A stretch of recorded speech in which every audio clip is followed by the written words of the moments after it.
औज़ुबिल्लाहि मिनश्शैतानिर्रजीम बिस्मिल्लाहिर्रहमानिर्रहीम। मैं जमात नहूम के तलबा से मुखातिब हूँ। हमारा मेजरमेंट ऑफ मैटर, इसके तहत एक छोटा सा हिस्सा हमारा बचा हुआ है जिसे हम वैलेंसी कहते हैं। वैलेंसी समझाने से पहले मैं आपको कुछ बेसिक चीज़ें रूबरू समझाना चाहता हूँ जो मैं प्रेजेंटेशन वीडियोज़ में मुझे उसमें मुश्किल महसूस हो रही है और हो सकता है कि आपको भी उसमें समझने में दुश्वारी हो रही हो। तो बच्चों, हम ग्रिफ समझने से पहले एटॉमिक स्ट्रक्चर या वैलेंसी दोनों मीडियम को काम आए इस तरह की मैं कोशिश करूँगा, दोनों लैंग्वेजेस इस्तेमाल करूँगा।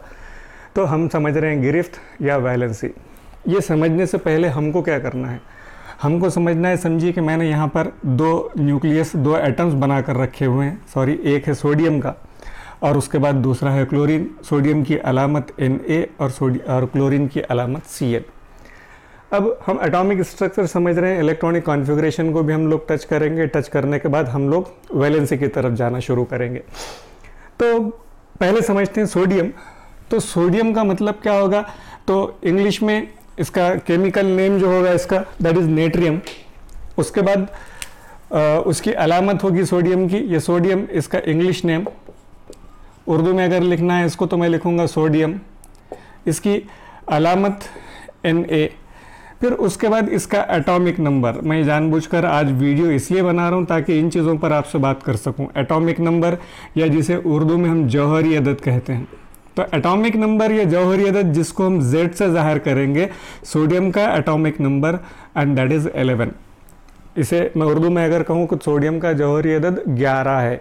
सोडियम का जौहरी अदद 11 है से मुराद, अगर आपको सिर्फ ये कह दिया जाए कि सोडियम का जौहरी अदद 11 है तो आपको समझना पड़ेगा कि इसमें 11 मुस्बत बरखी बारदार proton means positively charge proton. और अगर ये हमेशा तय आपके जहन में रहना चाहिए कि अगर 11 प्रोटॉन हो तो किसी भी एलिमेंट में 11 ही इलेक्ट्रॉन होंगे। आपको गिव द साइंटिफिक रीज़न में एक पॉइंट आता है कि एटम जौहर जो होता है, भले उसमें मुस्बत और मनफी बरखी बार मौजूद हो, लेकिन वो बरखी एतबार से मोतदिल होता है। तो जौहर बरखी एतबार से मोतदिल होगा का मतलब क्या कि मैं बता रहा हूँ आपको कि इसमें 11 प्रोटॉन यानी 11 मुस्बत, 11 इलेक्ट्रॉन मतलब 11 मनफी, और इसके साथ इसके अंदर होते हैं 12 न्यूट्रॉन। मगर हम फिलहाल बात कर रहे हैं इसके एटॉमिक नंबर की। तो एटॉमिक नंबर 11 हो तो 11 प्रोटॉन 11 इलेक्ट्रॉन मतलब मुस्बत और मनफी दोनों बरखी बार ये इक्वल होते हैं, मसावी होते हैं। इसको अगर इंग्लिश में कहना हो तो मैं कहूँगा the positive charge present in the nucleus that is proton and the negatively charged electrons they are equal in number, मतलब दोनों भी चार्ज इक्वल होते हैं। दोनों चार्ज इक्वल होने की वजह से ये neither it will act as an positive particle nor it will act as an negative particle। मतलब जो सोडियम का एक एटम है वो एटम ना तो पॉजिटिव रहेगा ना तो निगेटिव रहेगा। पॉजिटिव नहीं रहेगा इसका मतलब इसमें पॉजिटिव अगर ज़्यादा होता, प्रोटॉन ज़्यादा होते, if the number of protons is increased, अगर ऐसी कंडीशन होती तो प्रोटॉन हमारा पॉजिटिव होता, सॉरी सोडियम हमारा पॉजिटिव होता। और अगर इलेक्ट्रॉन उसमें ज़्यादा होते, निगेटिव चार्ज अगर उसमें ज़्यादा होता, तो उस सूरत में हमारा जो सोडियम एटम है वो निगेटिव चार्ज की तरह बर्ताव करता। आप अच्छी तरह समझ रहे हैं कि अगर कोई भी चीज़ पॉजिटिवली चार्ज है तो डेफिनेटली ये कानून उसके ऊपर लागू होता है कि that will attract the negative substances, negative charge की तरफ वो अट्रैक्ट करना शुरू करेगी। लेकिन sodium as a whole neither it attracts nor it repels to any electric charge. ये ना किसी मुस्बत चार्ज की तरफ कशिश करता है ना मनफी चार्ज की तरफ कशिश करता है। मतलब as a whole sodium is electrically neutral. आप इसका जवाब भी ये लिखेंगे कि जौहर के अंदर मुस्बत और मनफी दोनों बरखी बार होते हैं। दोनों बरखी बार होने के बाद भी दोनों एक दूसरे को कशिश करने में अपनी क़ुव्वत सर्फ करते हैं और एज अ होल मुकम्मल तौर पर जौहर बरखी एतबार से मोतदिल होता है। तो मैंने एक चीज़ आपको समझा दी कि एटॉमिक नंबर अगर आपको बता दिया जाए तो उतने ही प्रोटॉन उतने ही इलेक्ट्रॉन उसके अंदर होते हैं। हम बात कर रहे हैं सोडियम की, जौहरी अदद या उसका एटॉमिक नंबर ये रहेगा 11। सेम उसके बाद दूसरी चीज़ आती है that is atomic mass number. Atomic mass number या इसको हम इंग्लिश में कहते हैं जौहरी कमियत अदद। इसको उर्दू में हम कहेंगे जौहरी कमियत अदद। इसको हम कैपिटल ए से रिप्रेजेंट करते हैं। आप उर्दू में लिखो कि इंग्लिश में लिखो, लेकिन अगर अलामत लिखनी तो इंग्लिश में लिखनी पड़ेगी और दैट इज 23। सोडियम का एटॉमिक मास नंबर या सोडियम का जौहरी कमियत अदद ये 23 है। अब इसका मतलब आपको क्या मालूम होना चाहिए?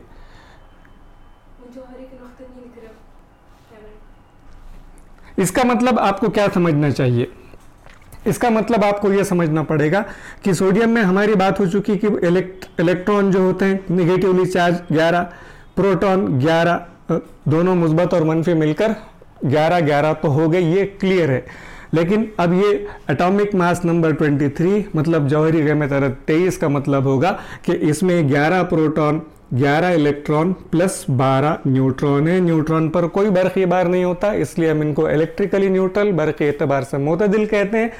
मुस्बत को मुस्बत के ज़रिए से, मनफी को मनफी के ज़रिए से, और मोतदिल को हम ज़ीरो इलेक्ट्रिक चार्ज से रिप्रेजेंट करते हैं। ये यहाँ पर मैंने फिगर उतार के रखी हुई कि किसी भी जौहर के मरकज़े में प्रोटॉन और न्यूट्रॉन उसके मरकज़े में होंगे, सॉरी प्रोटॉन और न्यूट्रॉन उसके मरकज़े में होंगे। तो ये जो है तो न्यूक्लियॉन्स भी कहलाते हैं।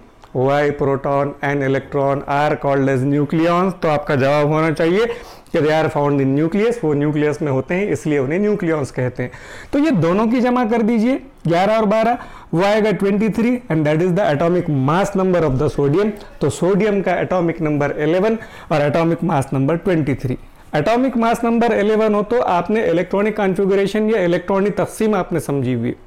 इलेक्ट्रॉनिक तक़सीम में आपने क्या समझा हुआ है कि इलेक्ट्रॉन में समझिए सबसे पहला ऑर्बिट, ये इसका न्यूक्लियस हो गया, ये इसका मरकज़ा सोडियम का मरकज़े के बाद ये इसका सबसे पहला वाला जो ऑर्बिट है ये ऑर्बिट कहलाएगा इसका फर्स्ट ऑर्बिट, पहला खौल जिसे हम कहते हैं, और इसमें ज़्यादा से ज़्यादा 2 इलेक्ट्रॉन पाए जाते हैं।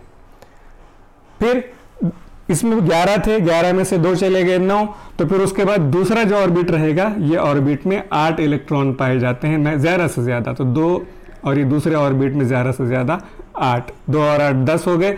उसके बाद तीसरा जो ऑर्बिट रहेगा उस ऑर्बिट में एक ही इलेक्ट्रॉन रहेगा बचा हुआ। तो हम सोडियम के इलेक्ट्रॉनिक कॉन्फ़िगरेशन अगर मुझे लिखना है तो मैं लिखूंगा सोडियम इनटू ब्रैकेट 2 8 1। अब अगर मैं इसके बाद ऐसा लिखूं तो आपको समझना पड़ेगा कि ये अलामत है सोडियम की। उसके बाद इसमें टोटल 11 इलेक्ट्रॉन है।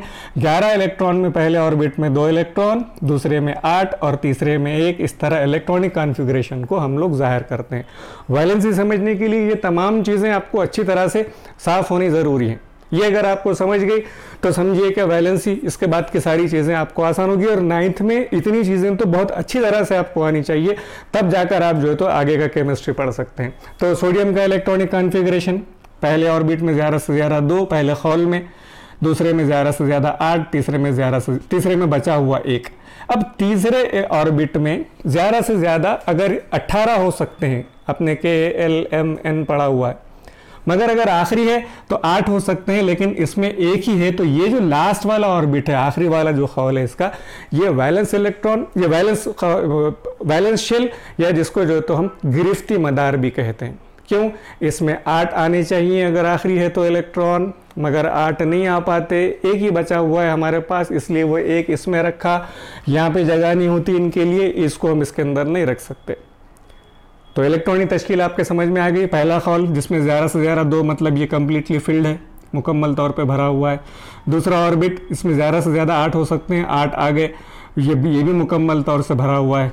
तीसरे में अगर चौथा हो तो 18, और अगर चौथा नहीं है आखिरी है तो 8 इलेक्ट्रॉन होना, लेकिन वो अपनी गुंजाइश से कम भरा हुआ है, इसलिए हम इसको वैलेंस शेल या गिरफ्ती खौल भी हम इसको कहते हैं। तो सोडियम के इलेक्ट्रॉनिक तश्कील में ये चीज़ें आपको अच्छी तरह से समझ में आनी चाहिए। चलते हैं उसके बाद दूसरी एग्जाम्पल, दूसरे एक एलिमेंट की क्लोरीन। अब अगर मैं कहूँ कि क्लोरीन के अंदर उसका एटॉमिक नंबर 17 है, तो डेफिनेटली अब आपको इतना मतलब समझ में आ गया कि क्लोरीन का एटॉमिक नंबर या उसका जौहरी अदद 17 है, मतलब इसमें 17 प्रोटॉन 17 इलेक्ट्रॉन ही होंगे, मतलब इसमें 17 पॉजिटिव, उसके बाद 17 निगेटिव, ये कम ज़्यादा नहीं हो सकते, दोनों बराबर होने चाहिए। अब इसका एटॉमिक मास नंबर जो क्लोरीन का है दैट इज 35, तो मतलब 17 दूनी 34 से ज़्यादा 1, ये यहाँ पर मैंने लिख के रखा हुआ है। तो इसका मतलब इसमें 18 न्यूट्रॉन होते हैं जिन पर कोई बरखीबार नहीं होता। तो ये 17 प्रोटॉन 18 न्यूट्रॉन दोनों मिलाकर इसका न्यूक्लियस बन गया। इसके बाकी के खौल बनाते हैं। ये 1 पहला ऑर्बिट, इसमें 2 इलेक्ट्रॉन, दूसरा ऑर्बिट इसमें 8 इलेक्ट्रॉन, ये 6, उसके बाद ये 7, ये 8। अब बचे हुए कितने, 2 और 8 10 हो गए, होने चाहिए 17, तो फिर 7 बचे हुए, ये 1, ये 2 3, ये 4 5, ये 6 7। अब फिर इसके इलेक्ट्रॉनिक तश्कील मुझे लिखना हो तो मैं लिखूंगा क्लोरीन इनटू ब्रैकेट 287। अब आपके समझ में आ गया होगा कि ये पहला खौल पूरा जैसे यहाँ पर था, ये दूसरा खौल पूरा जैसे यहाँ पर था, यहाँ पर तीसरा खौल नामुकम्मल लास्ट ऑर्बिट इनकम्प्लीट, वैसे यहाँ पर भी है, इसमें 8 आने चाहिए, 7 है।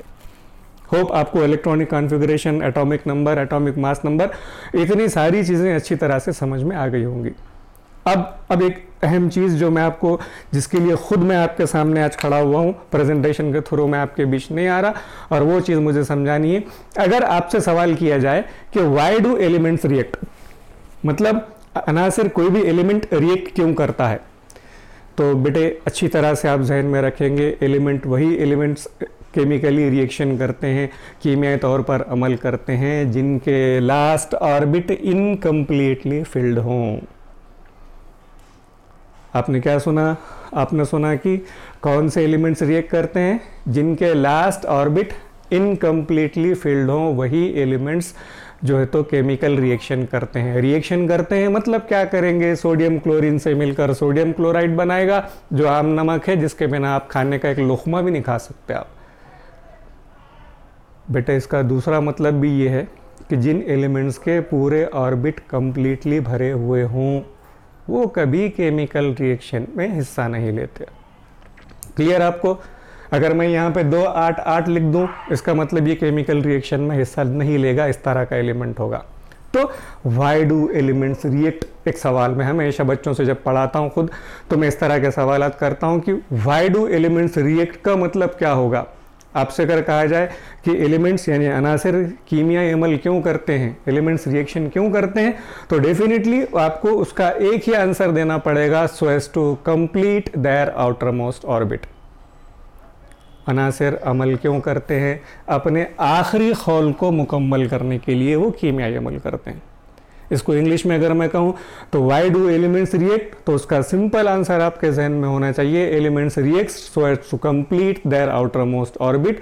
वो अपने आउटर मोस्ट ऑर्बिट को कंप्लीट करने के लिए ही रिएक्शन करते हैं। अब देखते हैं कि ये दोनों कैसे रिएक्शन करते हैं। तो मैं ये जो बाकी की चीज़ें थोड़ी सी ये आपके सामने से हटाना चाहूँगा। मैंने सोडियम का इलेक्ट्रॉनिक कॉन्फ़िगरेशन, ये सारी चीज़ें आपको समझा दिया। अब इनसे हटकर हम चलते हैं कि रिएक्शन क्यों करते हैं, कैसे करते हैं, उसके बाद गिरफ्त यानी इलेक्ट्रॉनिक तश्कील किसे कहेंगे, सॉरी गिरफ्त यानी वैलेंसी किसे कहते हैं। गिरफ्त की उर्दू की किताब में या उर्दू मीडियम के बच्चों के लिए अगर आपसे सवाल किया जाए कि गिरफ्त किसे कहते हैं, तो आपका जवाब होना चाहिए अनासिर की दूसरे अनासिर के साथ कीमियाई मिलाप करने की सलाहियत गिरफ्त कहलाती है। अगर ये इसके साथ अमल कर सकता है तो ये कैपेसिटी उसकी गिरफ्त कहलाएगी। इंग्लिश में मैं कहूँगा इसे combining capacity of the elements. मगर गिरफ्त को एक अदद के जरिए से जाहिर किया जाता है। The valency is represented by a number. वो एक नंबर के जरिए से, एक अदद के जरिए से जाहिर की जाएगी। तो अदद कैसा होगा? इसके लिए आपको फिर मैं वो सवाल दोहरा दूं कि वाई डू एलिमेंट्स रिएक्ट, अनासिर कीमियाई अमल क्यों करते हैं, तो मैंने कहा उसका जवाब आपको देना होगा कि ये इसका जो आखिरी ऑर्बिट है इनकम्प्लीट, इसका जो आखिरी ऑर्बिट इनकम्प्लीट है, ये जो लास्ट ऑर्बिट इनकम्प्लीट है, इनको कंप्लीट करने के लिए केमिकल रिएक्शन करते हैं। अब कंप्लीट कैसे करें? तो समझिए सोडियम 281 है, तीसरा ऑर्बिट है, इसको कंप्लीट करना है तो इसको कहीं से तो भी 7 इलेक्ट्रॉन लेके आना पड़ेंगे। एक तरीका है इसके पास, तो 288 हो जाएगी, इलेक्ट्रॉनिक तश्कील उसकी 288 हो जाएगी। या फिर दूसरा तरीका है, 7 अगर नहीं ला सकता तो अपना ये एक इलेक्ट्रॉन दूसरे किसी को दे दे, या तो शेयर करे या दे दे। मतलब इसको किसी भी सूरत में या तो 288 होना है या तो 28 होना है। सिंपल क्या है, लॉजिक क्या कहता है इसमें कि दूसरों से 7 इलेक्ट्रॉन लेके अपना ऑर्बिट कंप्लीट करने के मुकाबले में अपना एक इलेक्ट्रॉन दूसरों को देकर अपना ऑर्बिट कंप्लीट कर लेना पहले वाला, ये इजी है। इसका मतलब while combining chemically sodium loose electron, ये अपना एक इलेक्ट्रॉन लूज करता है, मतलब ये अपना एक इलेक्ट्रॉन दूसरों को दे देता है। ये इलेक्ट्रॉन खोने वाला आंसर बोलते हैं इसको। हम दे देता है लिखने के बजाय लिखेंगे कि इलेक्ट्रॉन खो देता है, इलेक्ट्रॉन खोने वाला आंसर है ये। अब आपके समझ में आ गया कि मैं क्लोरीन में क्या बोलने वाला हूँ। क्लोरीन की इलेक्ट्रॉनिक कॉन्फ़िगरेशन 287, इसको अपना ऑर्बिट कंप्लीट करने के दो तरीके हैं, एक तो दूसरे से एक ले ले या अपने साथ कहीं बाहर भेज दे। आसान काम क्या रहेगा? आसान काम रहेगा दूसरे से एक ले ले, तो ये इलेक्ट्रॉन गेन करने वाला, दूसरों से इलेक्ट्रॉन हासिल करने वाला एलिमेंट है ये क्लोरीन। अब आपके समझ में आ गया कि सोडियम एक इलेक्ट्रॉन खोने वाला है, क्लोरीन एक इलेक्ट्रॉन लेने वाला है। तो अगर सोडियम केमिकल रिएक्शन के दौरान इस तरह एक इलेक्ट्रॉन खोता है तो सोडियम की जो valency, that valency will be 1, इसकी गिरफ्त हम एक कहेंगे। क्लोरीन अगर एक इलेक्ट्रॉन लेता है तो उसकी वैलेंसी भी एक कहलाएगी। ये चीज़ें प्रेजेंटेशन में मैं नहीं समझा पा रहा था आपको, इसलिए मैं जानबूझकर आपके रूबरू मौजूद हूँ। तो एक गिरफ्त हो गई। समझिए कि अगर 282 वाला मैग्नीशियम है, तो मैग्नीशियम जिसकी इलेक्ट्रॉनिक तश्कील 282 है। अब आप समझ जाइए कि 282 है, केमिकल रिएक्शन करेगा तो ये क्या करेगा? 2 इलेक्ट्रॉन खो देगा, दूसरे को दे देगा, इसकी इलेक्ट्रॉनिक कॉन्फ़िगरेशन हो जाएगी 28। या फिर अगर समझिए ऑक्सीजन है, तो ऑक्सीजन उसके इलेक्ट्रॉनिक कॉन्फ़िगरेशन 26 है, इसके पास दूसरे ऑर्बिट में 8 इलेक्ट्रॉन होने चाहिए, नहीं है, 2 कम है, तो दूसरों से 2 लेने वाला है। इसी तरह से इसकी भी गिरफ्त 2, वैलेंसी 2, इसकी भी गिरफ्त 2, वैलेंसी 2, और इस तरह केमिकल रिएक्शन होता है। अब ये गिरफ्त का मतलब combining capacity represented by a number, ये तो आपके समझ में आ गया। रिएक्शन कैसे होगा? तो अब आप मान सकते हैं कि इसका जो लास्ट ऑर्बिट है ये, इसमें एक ही इलेक्ट्रॉन है, ये एक इलेक्ट्रॉन इधर चला जाएगा और इधर जाकर ये एक, इसका इसमें 8 हो जाएंगे, 1 2 3 4 5 6 7 8, 7 थे, एक आ गया 8। इसमें ये जो ऑर्बिट है ये ऑर्बिट कंप्लीटली खत्म हो जाएगा। सोडियम की electronic configuration after chemical reaction will become 28 and chlorine become 288, last में 8 आ गए, केमिकल रिएक्शन खत्म। वैलेंसी का मतलब, अब वैलेंसी के साथ साथ और एक चीज अभी यहां पर मैं आपको इसी लिंक में समझा देता हूं, और वो है समझिए कि पहले सोडियम था Na, सोडियम पहले जो था दैट वाज 281, उसमें 281 इतने 11 इलेक्ट्रॉन थे। फिर एटॉमिक नंबर 11 थे, जब मैंने आपको बोला कि इसमें 11 positive electron, 11 positive proton, 11 negative electron इसके अंदर होते हैं।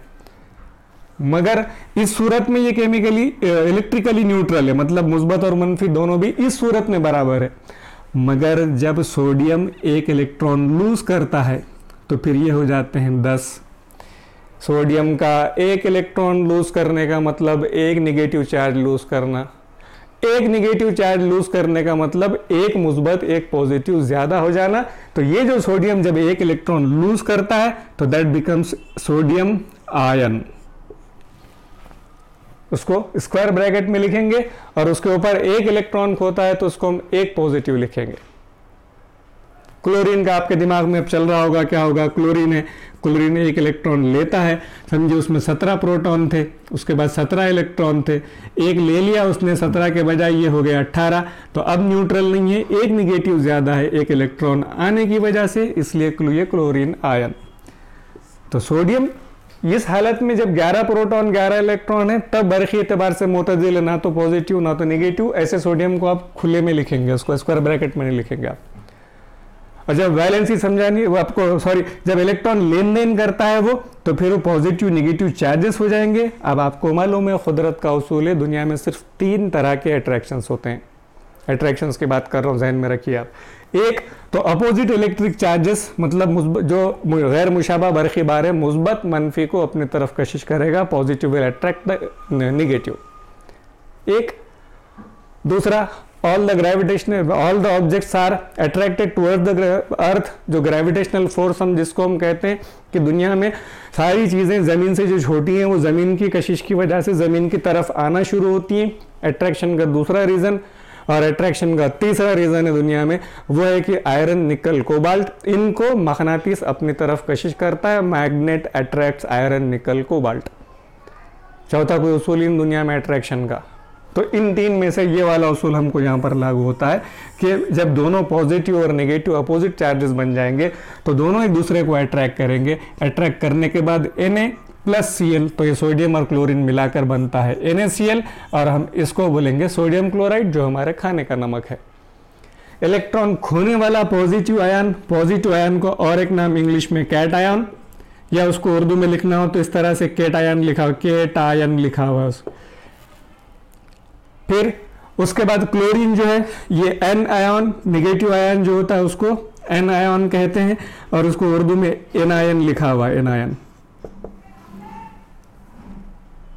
ये जो इलेक्ट्रॉन्स होते हैं, इलेक्ट्रॉन्स अगर आ जाए तो नेगेटिव चार्ज बढ़ जाएगा, वो एन आयन कहलाएगा। तो आप इसको एन आयन बोलिए या नेगेटिव आयन बोलिए या मनफी आयन बोलिए। इन द सेम वे अगर इलेक्ट्रॉन चला जाता है तो उसको पॉजिटिव आयन बोलिए या कैटायन बोलिए। इस तरह से ये जो तो हमारे रेडिकल्स भी बनते हैं। रेडिकल्स एक वर्ड यहाँ पे इस्तेमाल किया हुआ है। जो पॉजिटिवली चार्ज ग्रुप हैं जिनका इलेक्ट्रॉन चला जाएगा उनको हम पॉजिटिव रेडिकल कहेंगे, और जिनमें इलेक्ट्रॉन आ जाता है उनको हम नेगेटिव रेडिकल्स भी कहते हैं। होप ये तमाम चीज़ें आपकी अच्छी तरह जहन में आ गई होंगी। अगर इस पर कोई सवाल बनते हैं तो बराबर मेरे चैनल पर या मेरे व्हाट्सएप पर आप मुझे कमेंट कर सकते हैं। कमेंट करके सवाल पूछिए, इंशाल्लाह मैं आपको हर चीज़ आसानी से समझाने की कोशिश करूँगा। ये वीडियो में अगर आपको कोई कन्फ्यूजन आता है तो मुझे ज़रूर बताइएगा, ताकि मैं अपने आप को इम्प्रूव करके, करेक्शन करके और अच्छे से वीडियोज़ डालकर आपका सिलेबस कंप्लीट करने की कोशिश करूँ। खुदा हाफिज़, टेक केयर।